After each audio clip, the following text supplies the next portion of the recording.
What's up, your boy Super Mario 1990 coming at y'all with a Coming to America spoiler-free review. This is the sequel to Coming to America, the '88 classic, and it's on Amazon Prime right now, released March 5th, exclusively on Amazon Prime. And I'm gonna just get it out the way right now. This movie is good. It's not better than the original. It's not just as good, but it's good. And especially like this day and age with sequels, especially with Hollywood, people are looking like, yo, if you're gonna make a sequel, it's gotta be better than the original, just as good, or just don't even do it. And I feel that philosophy, that philosophy is pretty good, but I also have like a third level. It's kind of like, okay, if it's not gonna be better, if it's not gonna be as good, it has to make sense. Make sense and tell a good story and be good for what it is. And I feel like Coming to America is in that third level. It's in that third category. Then of course there are just bad sequels, just horrible sequels, like Matrix Reloaded and Revolutions. It's like, why would y'all even do that? But Coming to America is not on that level, I feel like. I feel like it's that third level. It's like, okay, it makes sense. There was a great opportunity for a sequel. They did a good job with it, and they told a good story. And so getting to the story, this time around with Prince Hakeem, he's actually going to be king soon because his father, King Jafar, he's on his deathbed. He's going to be dying soon. And so it's up to him to inherit the kingdom. Now, General Izzy, who's played by Wesley Snipes, who was, Wesley Snipes is the villain in this film, a comedical villain at that. He does a pretty good job. And so he is gunning for the throne. He's looking like, okay, Hakeem is soft. I can get this easy.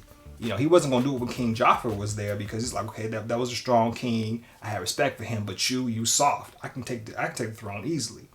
And so with that being said, Hakeem and Lisa, they've been together for 30 years, been married, had 3 kids together. They had 3 daughters. And so Hakeem doesn't have a son. So that means he doesn't have an heir to the throne because in Zamundan culture, a woman cannot run Zamunda. And so, and Hakeem is pretty old school. He's Old Testament about it. He's like, yo, that's the tradition that's been in place. So if I'm the king, I'm going to abide by that tradition. And he's going to stick to it. So since a woman can't run Zamunda, he doesn't have a son. He's kind of looking like, okay, well, my reign is going to be over before it begins. And then Arsenio Hall's character, Simi, is like, well, actually, you do have a son. And he's looking like, nah, I ain't got no son because I didn't sow my wild oats out there in Queens. Like, I didn't do that. And Simi's looking like, well, yeah, you did. You just didn't know about it. And so I remember when I saw the trailer, I did a trailer reaction. I was like, I don't like the idea of Hakeem having an illegitimate son because his character was just so likable. I'm like, that's kind of out of character. But the way that the film does it, it makes sense. There's this flashback scene and you see how he has this son that he didn't know about for all this time up until just now. And so it's actually pretty good. It actually gets the ball rolling. And so now that he finds out he has his son, he's like, oh, well, I do have an heir to the throne. I do have someone to continue the bloodline. So he goes back to America to find that son, and then he comes back to Zamunda to train that son to be a prince, the traditional way that Zamundans are able to, are supposed to be princes. And so it's like, even though it's called Coming to America, it should have been called Coming to Zamunda. I think pretty much when you saw the trailer, you pretty much knew that the movie was going to take place mostly in Zamunda, because it's about him taking his son and uprooting him and being like, okay, this is the culture and this is what you got to do now to be prince. And someday this is all going to be yours when I'm gone. And so that's basically what the movie's pretty much about, him grooming his son to be a prince, his long lost son. And so with that being said, it causes a lot of rift between him and his family because his wife is looking like, yo, hold up. You had this whole son out here in these streets for 30 years that I didn't know about. And then, the daughters, they're mad too, especially his oldest daughter, because his oldest daughter, she really wanted to be queen. And she really thought like, yo, like he would, let me inherit this, when he's gone. But he's so strict. He's like, nah, I'm not going to do that because a woman can't run Zamunda. I got to respect tradition. And so she's really mad at him and also, this new brother that she has because she's looking like, okay, I really wanted to run this. I worked my whole life to be prepared to run this. But you just going to inherit everything and you ain't even know. Like you just got here. You didn't work for anything. So it's kind of like there's a rift between that, the marriage, and like a lot of dysfunction within the family. So it makes for a more dramatic turn, this film, this time around. There's still some comedy in there. It's still a funny film, but it's like it's more drama than you probably would have expected, more than you've seen in the first film too. And so it's actually pretty good. It's they do a good job, and it's a good concept because like of where these characters are and them being older, like 30 years older, like Eddie Murphy's Hakeem and Arsenio Hall's Simi. It's kind of like, okay, it's an accurate portrayal of their characters being, you know, older, being in their position that they're in now. So much time has passed, and just the climate of the film situation now. It makes sense. Now, if you remember the original though, they did play other characters. So when you go to the barbershop scene, or when you see Arsenio Hall's, you know, preacher, the freaky dude, he's still a freak after all these years. The ones at the barbershop, they still clowns after all these years. They didn't develop. They're still the same way because they're just side characters. So you actually do see Eddie Murphy and Arsenio Hall come to their 80s comedic roots when you see them portray those characters. They did not miss a step. It's still really good. When I did the trailer reaction, I felt like the barbershop scenes were going to be the best scenes because in the first film, those were my favorite scenes, were the barbershop scenes. And it was true this time around too. Still the funniest scenes in the movie. The only thing for me, I just wish they were a little longer. They were so short and brief. I wanted more. Like, it was really funny what they did do, but it's like, as soon as you think they're going to keep going, it's like, oh, the scene's over. And it's like, oh man, I wish they would have, like, you know, spent more time in that.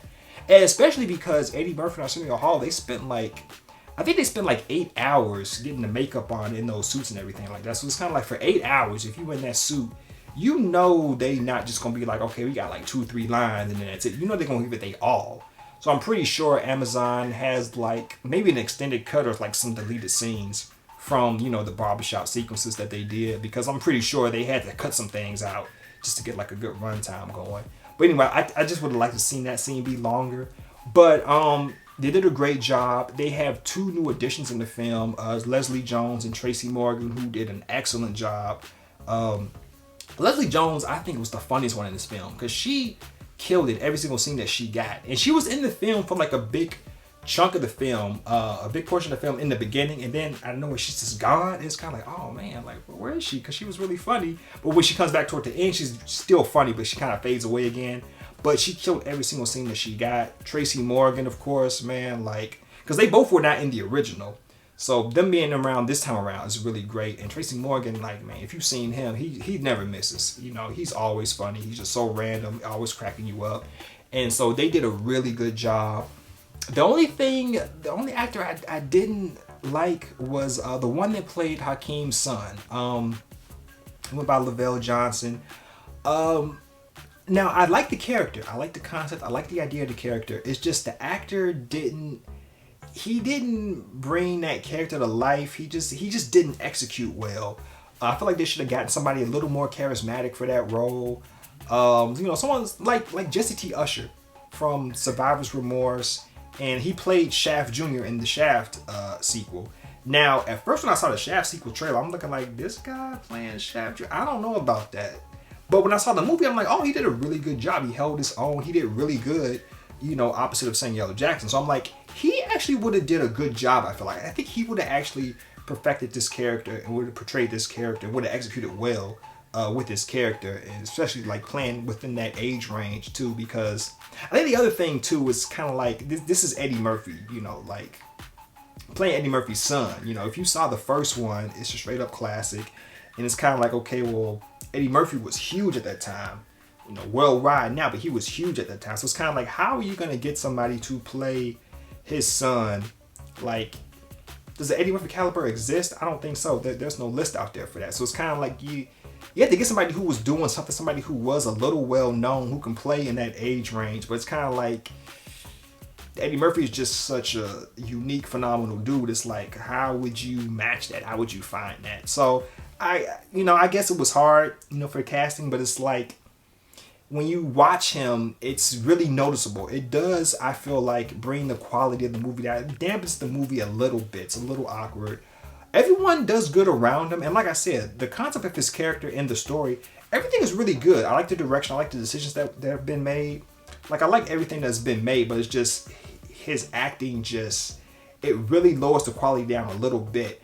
And he had more screen time than I expected him to get too. So it was like, it made it even all the more noticeable. So I just wish they would have had a better actor to better portray that role, because his character really runs parallel to Hakeem's character in the sequel. Because in the original one, if you've seen the original, And if you haven't seen the original for whatever reason, I don't know what you was doing with your life, but you gotta rectify that. You gotta watch this original, man.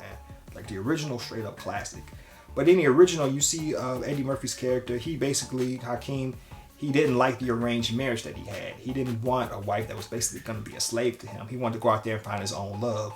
So this fool went out to Queens, New York, thinking he was actually gonna like literally find a queen. He didn't know Queens was like the hood, like, yo, they grimy over here, they about it. This ain't the place you want to be. But he's like, I'm gonna find the love of my life out there, someone I can connect with naturally and bond with and grow with. And so he did that his own way. And in this film, it's basically, you know, this kid who finds out like, oh, I have a father and he's a king, and I have to inherit this kingdom one day, and I got to be this prince. And I'm like, I don't know what I really want to do with my life. And he's like, I got to do all this and that. You know, he's being taught to be a prince and how to move and walk and talk like a prince. He's kind of like, I want to do my own thing.